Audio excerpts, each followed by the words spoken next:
우리에게는 누구에게나 작고 큰 여러 가지 염려들은 누구나 다 조금씩 있습니다. 그런가 하면 어떤 것은 조금 더 심각해서 걱정하지 않을 수 없는 일들도 있습니다. 우리 인간은 누구에게나 다 한계에 부딪히기도 합니다. 언제는 또 누구나 병이 들기도 합니다. 어떤 때는 위기가 우리에게 있을 수 있습니다. 이럴 때 많은 사람들은 어떻게 하느냐? 어떤 사람은 낙심합니다. 너무 어려우면 포기하기도 합니다. 심지어 어떤 사람은 자살하기도 합니다. 그래서 실패하는 사람들이 많이 있습니다. 그런가 하면 어떤 사람은 반대로 노력을 합니다. 어떤 사람은 최선을 다하여 애를 쓰고 몸부림을 치기도 합니다. 그런데 오늘 본문 말씀에서 우리에게 우리가 드려야 될 말씀은 그런 말씀이 아니라, 물론 우리에게 문제가 왔을 때 우리가 최선을 다해서 노력해야 될 것이지만 그 다음의 이야기를 본문에서는 하고 있다는 것입니다. 우리가 최선을 다했다고 하면 우리가 할 일은 다 했다고 할 수 있습니다. 그런데 우리 인생의 중요한 것은 최선을 다해야 하겠지만 그 다음에 할 것이 있다는 것을 우리는 놓치지 말아야 되는 것입니다. 그것이 무엇이겠습니까? 첫째로는 인간은 하나님을 만나야 행복하다는 것입니다. 인간이 최선을 다하여 노력을 해야 하지만 우리는 필수적으로 하나님과 화목해야 한다는 것입니다. 인간에게 가장 중요한 것이 하나님을 만나는 축복이 있어야 할 줄 믿습니다. 인간이 지혜가 있는 것처럼 보이지만 또 인간이 미련하기도 한이 없는 것 같습니다. 예를 들면 쥐를 쌀통에다 넣어놓으면 쥐가 쌀을 마음껏 먹을 것 같지만 그렇지 않다는 겁니다. 쥐는요, 아무리 먹을 것이 많다 할지라도 70%만 먹는데, 70%. 제가 어릴 때 시골에 있는데 비둘기 한 마리가 이렇게 딱 있는 거예요. 그래서 제가 살금살금 가가지고 제가 지팡이가 탁 때려 잡았어요. 그래서 이제 잡고서 보니까 내가 잽싸가 잡은 게 아니라 이 비둘기가 어디서 모이를 얼마나 많이 먹었는지 이 모이가 안에서 불어버린 거예요. 불어가지고 이게 숨통을 막고 있으니까 이제 거기에 죽기 직전에 엎드려 있는 걸 내가 잡았어요. 그래서 내가 속으로 참 미련하다. 얼마나 많이 먹었으면 이게 불어가지고요, 먹이통이 이만해가지고 날아가지도 못하고 그러다 죽었어요. 저한테 맞아가지고. 그래서 구워 먹었죠. 쥐는요 절대 70% 이상을 안 먹는데요. 근데 우리 인간은 그렇지 않잖아요. 먹지 말라 그러는데도 먹어요. 어느 정도 먹느냐? 한 100% 정도 먹어요. 그 정도 먹는 게 아니라 한 110%까지. 그래서 뭐라고 얘기하느냐? 그리고는 배불러 죽겠다는 거지. 더 심한 말은 배 터져 죽겠다는 거예요. 그런데 쥐가 아무리 그렇게 인간보다 지혜로워서 자기가 먹을 것을 조정해 가면서 먹을지는 모르지만 인류 역사 속에, 세계 역사 속에 볼 때 쥐가 하나님을 믿었다든지 그들이 모여가지고 오늘 우리 성가대 찬양 너무 은혜롭게 했는데 악보를 보면서 찬송을 하면서 예배를 드렸다든지 그런 일은 지구가 생기고 난 일에 절대 없습니다. 왜 그런가 하면 하나님께서는 천지 만물을 창조하실 때 우리 인간에게만 주신 영이 있어요. 자기의 형상과 모양대로 창조하시면서 우리에게 영을 불어 넣어주심으로 인간은 하나님을 믿지 않으면 안 되도록 하나님을 믿도록 하나님이 창조해 놓으신 줄 믿습니다. 그래서 그 누구든지 극한 상황에 이르게 되어지면 하나님을 찾게 되어져 있다는 것입니다. 그럼에도 불구하고 하나님을 믿지 않는 인간들이 너무도 많이 있습니다. 언젠가 일본에 지진이 났습니다. 지진이 나서 한 마을이 완전히 다 무너지고 말았습니다. 다 무너지는데 하필이면 희한하게요, 그 동네에 있는 교회만 안 무너졌대. 교회만. 집들은 다 무너졌는데 교회만 안 무너진 거예요. 그랬더니 그 다음 주일날요, 그 교회에요, 사람들이 막 꽉 차게 온 거예요. 꽉 차게 온 거예요. 근데 시간이 점점 지나가면서 한 사람, 두 사람 또 빠져나가기 시작했어요. 얼마 가지 않아서 또 그 자리가 텅텅 비었다는 겁니다. 우리 인간이 대부분 그렇게 미련합니다. 위기를 만나면 자기도 모르게 하나님을 찾죠. 그렇게 하나님을 안 믿다가도 자기에게 심각한 병이 찾아오면 하나님을 찾아요. 자기 멋대로 살아가다가도 극한 상황에 되어지면 그때서야 하나님을 찾지만, 우리는 하나님을 어려움이 오기 전에 만날 수 있어야 될 줄 믿습니다. 그런데 그 문제의 답이 오늘 본문에서 이야기하고자 하는 화목제라고 하는 제사입니다. 우리 인간은 하나님을 만나는 체험이 있어야 할 줄 믿습니다. 하나님을 만나면 우리의 모든 문제를 해결할 수 있습니다. 그뿐만 아니라 우리는 언제든지 하나님으로부터 주어지는 힘을 얻을 수 있는 줄 믿습니다. 다윗은 극한 상황에서도 나의 힘이 되신 여호와여, 내가 주를 사랑한다고 고백을 했습니다. 그뿐만 아니라 그렇게 많은 어려움과 고난을 겪었음에도 불구하고 다윗은 말하기를 여호와는 나의 목자라고 그는 고백을 하고 있습니다. 저와 여러분이 다윗보다 능력이 많은 것도 아니고 어려움이 없는 것도 아니지만, 우리가 하나님을 어떻게 만나고 어떻게 체험할 수 있겠습니까? 저도 이런 부분에 대해서 많은 갈등을 하고 많은 방황을 한 적이 있습니다.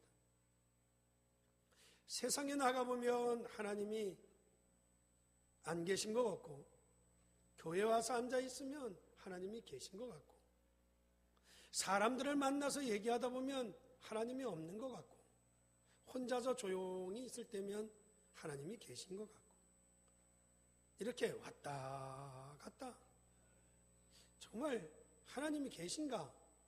이런 문제를 가지고 갈등할 때가 많이 있었습니다. 갈등했다고 해서 잘못된 것은 아니라고 생각됩니다. 어떤 면에서는 정상적인 사람은 다 그렇게 갈등을 할 수 있다고 생각이 되어져요. 그런데 중요한 것은 내가 그렇게 갈등하고 있는 중에 늘 흔들리다 보니까 어느 날 내가 병이 찾아온 겁니다. 병이 찾아와서야 그때서 다시 하나님을 찾게 되었고, 하나님을 만나게 되고 하나님의 축복을 누리게 된 줄 믿습니다. 그런데 문제가 없으니까 하나님을 믿지 않아요. 하나님을 찾지도 않습니다.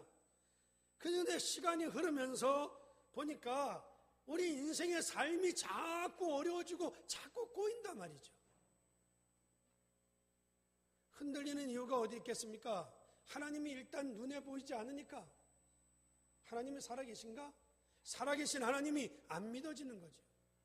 그러다 보니까 흔들리게 되어지는 것이고, 내가 살아계신 하나님을 만나지 못했기 때문에 우리가 시간이 흐르면서 아무것도 아닌 것 같지만, 지금 단장 무슨 문제가 터지는 것은 아니지만 시간이 흐르다 보니까 병도 들고 삶이 어려워지니까 밥 먹고 살기도 힘들어지는 것이죠.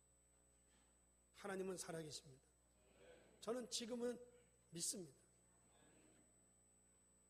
그러다가 제가 하나님을 믿게 된 것은 많은 신앙인들의 선교사들이 선교하는 현장에서 하나님이 역사하신 그런 간증이라든지, 우리 믿음의 성도들이 신앙생활 속에서 체험한 그런 간증집들을 이렇게 보면서 제 마음속에, 그렇구나, 하나님은 살아계시는구나, 나도 하나님을 온전히 믿어야 되겠구나, 나도 힘이 있어야 되겠구나, 내가 이렇게 살아서는 안 되겠구나, 그러면서 믿음이 조금씩 믿음이 생기기 시작했어요.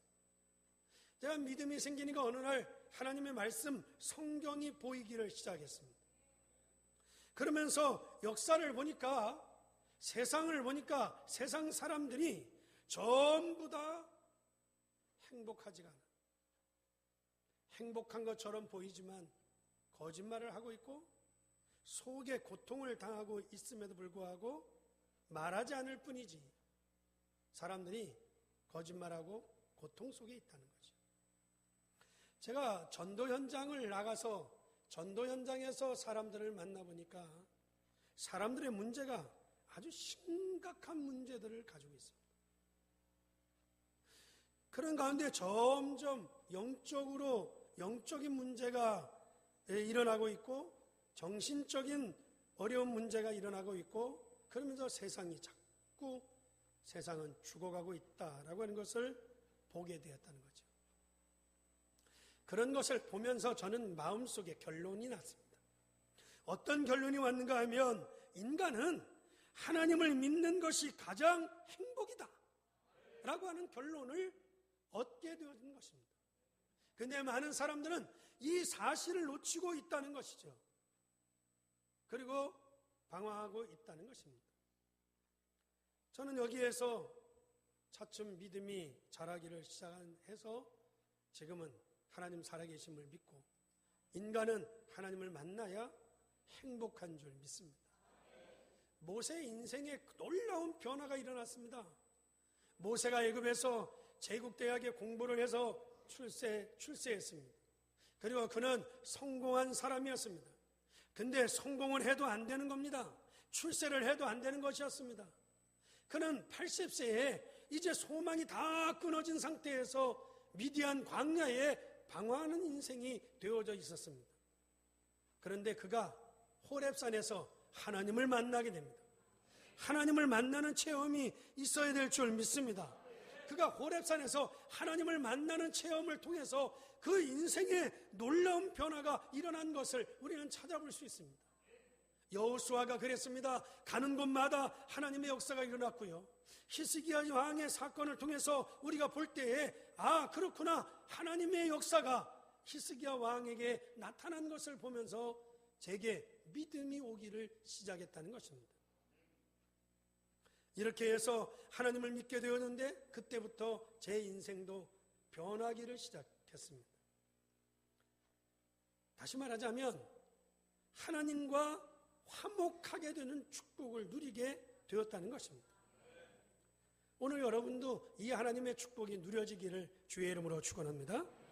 여러분의 가장 중요한 문제가 하나님의 축복으로 바뀌어지는 역사가 있기를 주의 이름으로 축원합니다. 그런데 우리 많은 인간들이 이러한 사실을 모르고 또 우리가 믿는 사람들이 이러한 하나님의 축복을 놓치고 속아서 살아가는 사람들이 너무도 많이 있습니다. 내가 하나님을 믿게 되니까요, 내 마음속에 하나님이 딱 믿게 되어지니까 그때부터요 두려움이 없어지더라고요. 두려움이 없어져요. 어떤 문제가 와도 내 앞에 염려가 생기질 않아요. 여러분에게도 이런 역사가 있기를 주의 이름으로 축원합니다. 여러분들, 우리 인생의 모든 문제, 우리 육신의 문제 중에 두려움 때문에 오는 문제가 거의 답니다. 병도 그렇고 모든 것이 영적으로, 여러분들 육신적으로 오는 문제 중에 많은 문제가요, 여러분들을 두려움으로 누르고 있는 이 두려움 때문에 오는 문제가 너무도 많이 있습니다. 성도들을 이래 보면 하나님을 믿는 게 아니라 늘 불신앙하고 있어요. 불신앙하고 있다고 하는 증거가 뭔가 하면 교회에 모여가지고 남의 말을 하면서 그냥 교인들끼리 서로 싸우면서, 제가 그런 것을 보면서 제가 기도하기를, 하나님, 저는 하나님을 믿는 사람이 되게 하여 주시옵소서. 내가 배경은 없지만 하나님이 나의 배경이십니다. 나에게 지식이 없지만 하나님이 나의 지식입니다. 나에게 경제가 없지만 하나님이 나의 경제이십니다. 바울의 고백과 같이 이러한 고백을 하는 가운데 하나님이 저를 지금까지 인도해 주셨고 하나님이 저의 삶 속에 하나님이 역사하셨음을 여러분에게 고백합니다. 실컷 고생하다가 하나님을 믿지 말고 여러분들 지금 하나님을 믿으시기를 주의 이름으로 부탁합니다. 바로 그것이 화목제사라는 것입니다. 하나님께서 눈에 보이지 않게 여러분들과 함께 하시겠다고 하는 증거가 무엇이겠습니까? 그것이 바로 화목제물이라고 할 수 있듯이 저와 여러분들이 하나님을 만나는 축복이 있기를 주의 이름으로 축원합니다. 두 번째로는 우리가 하나님을 만나는 데 있어서 그리스도를 통해서만 만날 수 있다는 것입니다. 바로 우리가 하나님을 만나는 길이 있는데 그 길이 화목제사라고 하는 화목제물이라고 하는 이 제사, 화목제를 통해서 하나님과 만나게 되는 것입니다. 바로 이것을 피의 제사라고 하는데 피의 제사라고 하는 의미는 예수님께서 지었던 십자가, 그리스도를 의미하는 것입니다. 따라서 여러분들, 내가 지금 화목제사 어떤 제사냐? 여러분들 마음속에 피의 십자가와 그리스도가 여러분들 마음에 믿어지신다면 여러분들은 하나님의 자녀인 줄 믿습니다. 따라서 여러분들이 이 하나님의 자녀된 그리스도의 비밀을 계속 누린다고 하면 하나님을 만나는 축복이 이루어지게 될 줄 믿습니다. 어떤 사람은 하나님을 봐야 믿는다고 말을 하는 사람이 있습니다. 하나님은 영이시기 때문에 눈으로는 우리가 보이지 않을 뿐 아니라 만일에 누가 하나님을 눈으로 봤다고 하면 그건 다 우상입니다. 그러므로 하나님은 눈에 보이지 않게 오늘도 성령으로 우리와 함께 하시는 줄 믿습니다. 따라서 하나님의 영이 우리 안에 있는 한 우리를 누구도 침범할 수 없으며 우리 하나님의 영을 우리 가운데서 빼앗아갈 자는 아무도 없는 줄 믿습니다. 오늘 본문의 14절의 말씀에 보게 되면 14절 말씀에 그 전체의 예물 중에서 하나씩 여호와께 거제로 드리고 그것을 화목제의 피를 뿌린 제사장으로 돌릴지니라. 화목제의 피라고 하는 말이 나옵니다. 이 피라고 하는 것은 십자가를 뜻하는 것입니다. 이것을 매일같이 뿌렸다라는 것은 누렸다는 것입니다. 여러분들 십자가의 비밀을 누리시기를 주의 이름으로 축원합니다. 따라서 십자가에 누가 있었습니까? 십자가에서 우리의 모든 문제를 해결하신 분을 들어 우리는 그리스도라고 합니다. 그 그리스도를 기름 부음 받은 자라고 하는 의미를 가지고 있습니다. 그러므로 여러분들이 그리스도를 매일같이 누리면 하나님의 놀라운 응답이 여러분에게 오게 될 줄 믿습니다. 그때서야 여러분들 마음속에 하나님이 나와 함께 하시는구나, 그것을 여러분들 깨닫게 될 줄 믿습니다. 하나님이 나와 함께 하시는 것을 느껴질 때에 여러분들이 가는 데마다 모든 저주가 무너지게 될 줄 믿습니다. 그러므로 우리는 염려하지 말아야 돼요. 여러분들 절대 속지 마시기를 주의 이름으로 축원합니다.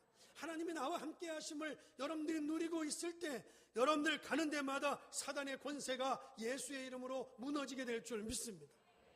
그 증거로 성령이 여러분들과 함께 역사하실 것입니다. 하나님이 여러분들과 함께 하신다는 증거가 여러분들 가정에서도 나타나고 여러분들 사업장에도 나타나고 여러분들이 가는 데마다 그런 역사가 일어나게 될 줄 믿습니다. 오늘 저와 여러분들이 이 하나님의 축복을 받아 누릴 수 있기를 주의 이름으로 축원합니다. 그런데 왜 나는 믿는데 안 되느냐? 그런 역사가 분명히 일어나야 되는데 왜 나는 믿는데 잘 안 되느냐라고 할 때 여러분들이 서론을 넘어서야 됩니다. 서론을 넘어서지 못하기 때문에 그렇습니다. 서론이 뭐냐? 서론이라는 것이 뭔가 하면 사람들이 보게 되면요, 여러분들이 갈등 속에 자꾸 사로잡혀 있어요. 이런 갈등, 저런 갈등, 갈등에 자꾸 사로잡혀 있다는 거죠.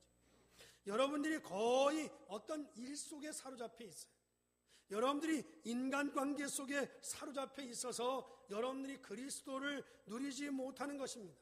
그러다 보니까 사단의 공격을 계속 받게 되어지는 것이고 하나님의 축복을 받아 누려야 되는데 불구하고 여러분들이 자꾸 어려움을 겪게 되어지는 것입니다. 여러분들은 하나님의 자녀입니다. 여러분들이 서론, 갈등이라든지 여러분들의 일이라든지 인간관계라든지 이런 데 여러분들 사로잡히지 마시고 그런 데를 넘어설 수 있기를 주의 이름으로 축원합니다. 제가 살아오면서 경험한 것 중에 가장 중요한 것은 가장 먼저는 마누라를 뛰어넘어야 되겠더라고요. 이게 넘어서야 됩니다. 교회 오면 혼자 있을 때는 하나님의 은혜가 충만한 것 같은데 집에 가면 은혜가 충만 안 하는 거예요. 이게.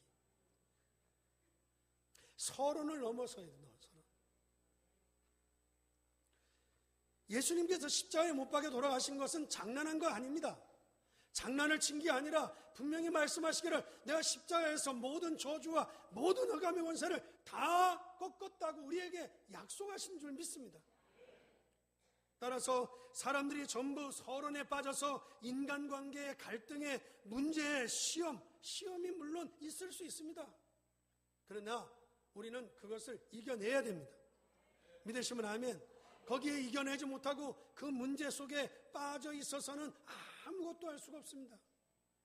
따라서 서론에서 빠져나와 여러분들 본론의 사람이 되기를 주의 이름으로 축원합니다.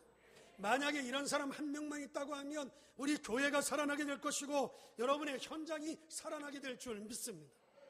물론 인간에게는 갈등도 있고 문제도 있을 수 있습니다. 그러나 그렇다고 해서 그게 나쁘다는 것이 아닙니다. 무조건 나쁘다고만 볼 수 없습니다. 무조건 그것이 틀렸다고만 볼 수가 없습니다. 그러나 그것을 뛰어넘어야 된다는 것입니다. 어떤 사람이 책을 썼는데 그 책에 이런 얘기를 썼습니다. 아프니까 청춘이다. 우리 젊은이들이 뭐 이렇게 이성 간에 친구들 간에 관계 가지고 있다가 또 여러 가지 주위의 어떤 환경의 관계를 가지고 있다가 그게 잘 안 되면 가슴 아파하고 막 괴로워하고 그리고 막 또 자살하고 이런 애들도 많은데 이분이 이제 그 책에서 이 젊은이에 대한 얘기를 쭉 쓰면서 결론이 뭔가 하면 아프니까 청춘이다. 이렇게 쓰는 거예요. 여러분들 물론 이해가 됩니다. 그런데 거기에 빠져 있어서는 안 됩니다. 그 상처 속에 빠져 있으면 결국에 죽습니다. 결국에 망한다는 겁니다. 여러분들 문제 속에서 여러분들 예수 그리스도를 화목제, 피의 비밀을 여러분들 누릴 수 있기를 주의 이름으로 축원합니다. 어떻게 누리면 되느냐? 12절의 말씀에 보게 되면 감사함으로 드리라는 거예요. 감사함으로 드리는데 어떻게 드리느냐? 유교병과 무교병과 함께 화목제물을 드리라는 겁니다. 여러분들 무교병이라는 건 어떤 겁니까? 옛날에 이스라엘 민족이 애굽의 노예로 있을 때 겪었던 고통이 있습니다. 그 고통 가운데서 이스라엘 민족을 해방시켜서 광야길을 걸어가면서 먹었던 음식 중에 음식이 무교병이었습니다. 그거와 함께 화목제물을 드리라고 하는 것은 무엇을 의미하느냐? 옛날에 고난을 받았던 것을 너희들이 기억하면서 그 모든 고난과 고통에서 우리를 해방케 하신 예수 그리스도의 비밀을 누리며 하나님의 축복을 받으라는 겁니다. 그리고 또 한 가지는 13절의 말씀이 오게 되면 여기에서는 유교병과 함께 화목제물을 드리라는 겁니다. 유교병과 함께 화목제물을 드리라고 하는 것은 뭔가 하면 우리가 늘 옛날의 그 고통과 괴로움만 기억할 것이 아니라 이제 거기에서 애굽에서 빠져나왔으니까 고통에서 저주에서 빠져나왔으니까 하나님과 함께 기쁨을 누리면서 하나님의 축복을 누리시기를 주의 이름으로 축원합니다. 여러분들 화목제물 그리스도를 누리게 되면 여러분의 개인과 가문에 들이닥치는 재앙과 저주를 과학으로도 막을 수 없고 여러분에게 오는 영적인 문제를 절대 의사가 해결할 수 없지만 하나님께서 그리스도를 보내서 그 모든 문제를 해결해 주신 줄 믿습니다. 그 비밀을 누리는 것이 화목제물을 하나님 앞에 드리는 것입니다. 그래서 하나님을 믿기만 하면 여러분들 그 모든 문제가 해결될 줄 믿습니다. 그러나 하나님을 무조건만 믿는 게 아니라 그리스도의 비밀을 이해하고 그 비밀을 붙들고 여러분들 승리하시기를 주의 이름으로 축원합니다. 마지막 세 번째로는 이 하나님의 축복을 가장 쉽게 누릴 수 있는 것이 뭐겠습니까? 예배를 통해서 이 하나님의 축복을 누릴 수 있는 줄 믿습니다. 그래서 이스라엘 민족이 광야에서는 성막을 지어놓고 이 하나님의 은혜를 누렸다고 하면 오늘날 우리는 예배를 통해서 하나님의 은혜를 누릴 수 있는 줄 믿습니다. 이스라엘 민족이 화목 제사를 통해서 하나님 앞에 이 응답을 누렸다고 하면 오늘 저와 여러분이 이 시간에 이 하나님의 축복을 누릴 수 있기를 주의 이름으로 축원합니다. 그래서 이 화목 제물이라고 하면 그리스도를 말하는 것이고, 화목 제라고 하면, 제사라고 하면 예배를 말하는 것입니다. 따라서 여러분들이 이 예배를 통해서 화목 제물 대신 그리스도의 비밀을 누리라는 것입니다. 여러분이 가장 쉽게 구원받은 하나님의 자녀로서 예배를 회복하게 되어지면 하나님을 만나는 응답이 여러분에게 오게 될 줄 믿습니다. 요한 웨슬레 목사님의, 우리 감리교 창시자 요한 웨슬레 목사님의 동생이 찰스 웨슬레입니다. 근데 이 찰스 웨슬레는 많은 그 찬양을 지은 분입니다. 그 찬양 가운데 우리가 부르고 있는 찬송가 23장의 말씀을 보게 되면, 만입이 내게 있으면 그 입 다 가지고 내 구주 주신 은총을 늘 찬송하겠다고 그가 찬송한 것을 찾아볼 수 있습니다. 무엇을 말하는 것입니까? 만입이 있습니다.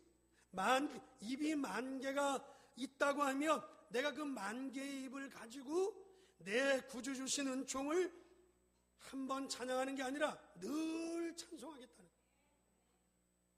믿으시면 아멘. 믿으시면 아멘. 우리의 예배가, 우리의 찬양이, 우리의 모든 이 시간이 하나님 앞에 상달되어 줄 수 있기를 주의 이름으로 축원합니다. 그런데 우리는 어떻습니까? 한 개의 입을 가지고 있는 사람 있는데, 우리는 한 개의 입을 가지고 온갖 남의 흉이나 보고 남이나 비난하고 욕하고, 그러다가 시간만 나면 불평 불만 하는데, 여러분들 찰스 웨슬레는 말하기를 입이 만 개 있다면 그 입 다 가지고 내가 하루만 찬양하는 것이 아닙니다. 늘 찬송하겠다는, 여러분들 늘 하나님께 여러분들 찬양을 드리겠다는 거죠. 저와 여러분이 우리는 그렇게 못한다 할지라도 적어도 저와 여러분들이 이 예배를 통해서 예배의 회복이 여러분에게 있어지기를 주의 이름으로 축원합니다. 쉽게 말하면 화목 제사를 회복하게 되어지면 하나님의 역사가 여러분에게 있어지게 될 줄 믿습니다. 그리고 여러분들이 하나님이 여러분들을 만나는 그런 역사들이 일어나게 된다는 것입니다. 창세기 13장 18절에 아브라함이 여기 가도 안 되고 저기 가도 흉년 들고 이 일도 꼬이고 저 일도 꼬이고 계속 꼬여 들어갑니다. 그러던 어느 날 이 아브라함이 하나님 앞에 제단을 쌓습니다. 제단을 쌓기 시작할 때에 그 문제가 풀리기 시작한 것을 찾아볼 수 있습니다. 히스기야 왕이 아수르 군대가 쳐들어왔을 때 그가 하나님 앞에 생명을 내놓고 기도할 때에 그날 밤에 하나님께서 아수르 군대 18만 5천 명을 싹 다 불러간 것을 우리는 찾아볼 수 있습니다. 언제입니까? 그렇게 꼬이고 그렇게 어려울 때, 아브라함이 하나님 앞에 제단을 쌓을 때, 히스기야 왕이 생명을 내놓고 하나님의 전에서 기도할 때, 그뿐입니까? 다니엘이 이 기도의 시간을 가지고 하나님 앞에 기도할 때에 하나님께서 모든 축복을 그에게 부어준 것을 찾아볼 수 있습니다. 사랑하는 성도 여러분, 여러분이 그리스도라고 하는 화목 제물을 이해한다고 하면 하나님이 여러분들을 만나 주실 줄 믿습니다. 그 가운데 여러분들이 화목제 예배를 회복한다고 하면 하나님께서 여러분들에게 큰 은혜를 부어주실 줄 믿습니다. 따라서 오늘부터 이 하나님의 축복이, 승리가 여러분에게 있기를 주의 이름으로 축원합니다. 여러분과 여러분의 자녀들에게 하나님이 함께 하시는 하나님의 은혜가 넘쳐나기를 주님의 이름으로 축원합니다. 결론으로 말씀을 드립니다.